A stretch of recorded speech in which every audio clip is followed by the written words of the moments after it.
All right, we are in Detroit, Michigan at the Majestic Theater with Kevin Stars from Uncle Acid. How you doing, man?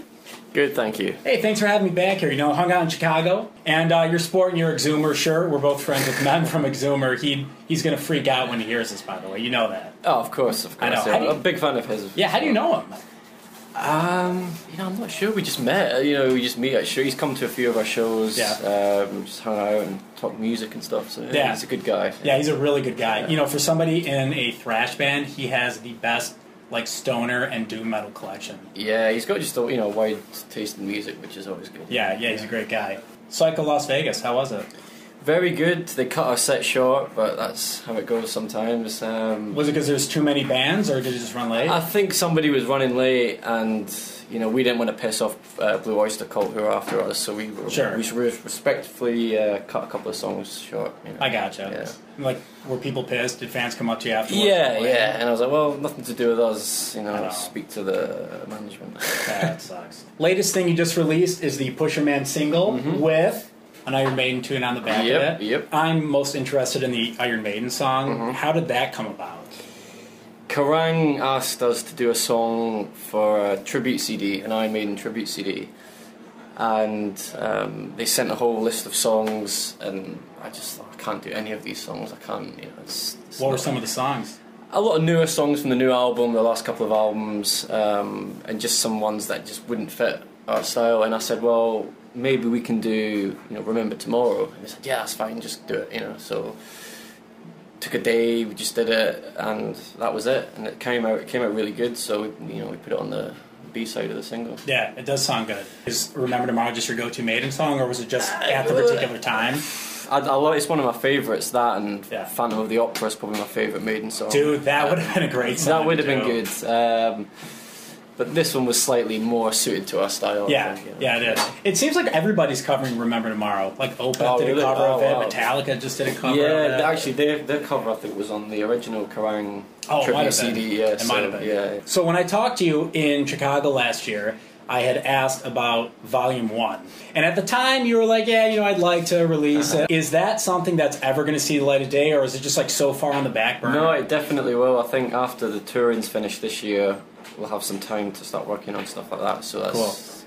Hopefully next year it'll be done and it'll be available. Yeah. I mean, is that something that Lee's going to put out and Rise Above? Yep. Okay. Yeah. When you did Volume 1, like, what's the story behind that? How did that come about?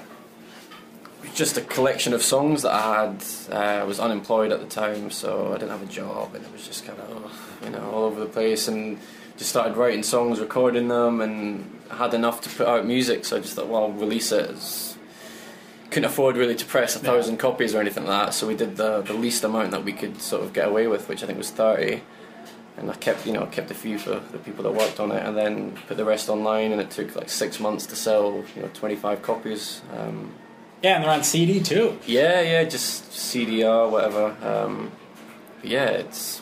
Were the original Deadbeats just buddy of yours? Yeah, it was just, there was so many people that worked on it because it was so hard to get an actual lineup together, so it was just friends playing drums and playing the bass, and just so many, it was like just so many people helping out. So like when the tour's all done and you work on that, like, is this the next thing? Is just releasing Volume 1? You're going to work on new music, or you're just going to work on new music as well. Okay. But yeah, Volume 1 is obviously, everybody wants to get that. So yeah. Is it weird for you when you go online and people are bootlegging it, and it's just, there's so many copies just floating around on the internet, and you only press 30. It's like, how the hell does this happen? I know, it's annoying because there's no credits on it. I've seen the bootlegs. There's no credits. There's no lyrics. There's no, it was dedicated. There's a dedication on the album, and that's not there. So it's kind of, it really annoys me that that's out there. But what can you do? I guess it's partly my fault for not, releasing it. Yeah, and you said it's not mastered either. So people are just ripping it off of MP3s and stuff like that. So it's.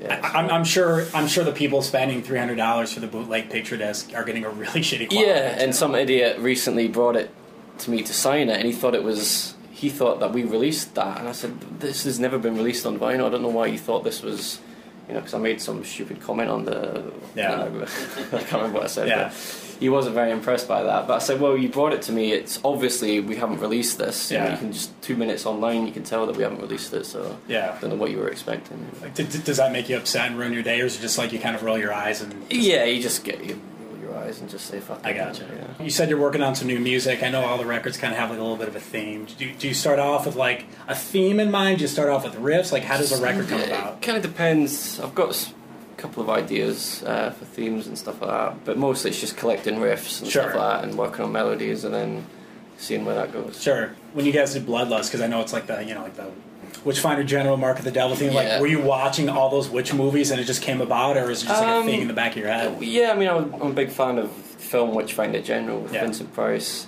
but that was obviously, all that sort of stuff happened around the Cambridge area, so it was local history for me, and I was researching books, and there was a local museum had an exhibition with, you know, Matthew Hopkins stuff, and, you know, you can just go read stuff like that, you know. So it was, a lot of research kind of went into that. Did you ever call your tour manager Matthew Hopkins? Because the last name's Hopkins. I probably should, actually. You should. You should just start singing that Cathedral song, Hopkins, to him. Is there anything that you listen to? Do you have time to listen to new music? I know you listen to Exhumer, but is there anything on your iPod or on your like turntable? Of course, they're with us. Yeah. You know, I love them. The Shrine are great as well. There's a lot of, you know, Blood Ceremony. I always love Blood Ceremony. Dude, their new record's great. Yeah. Dude, I am all about the new Church of Misery and Witchcraft, and he can't stop listening to that Salem's Pot. Oh yeah, I've not heard that. But yeah, I guess, you know, there's so much music to discover. There's a ton. Cool, man. All right, we'll wrap it up. Kevin, nice. Hey, it's always a pleasure talking to you. Thank you so much, man. Jared. Quite the English gentleman. Thanks. Nice, thank you.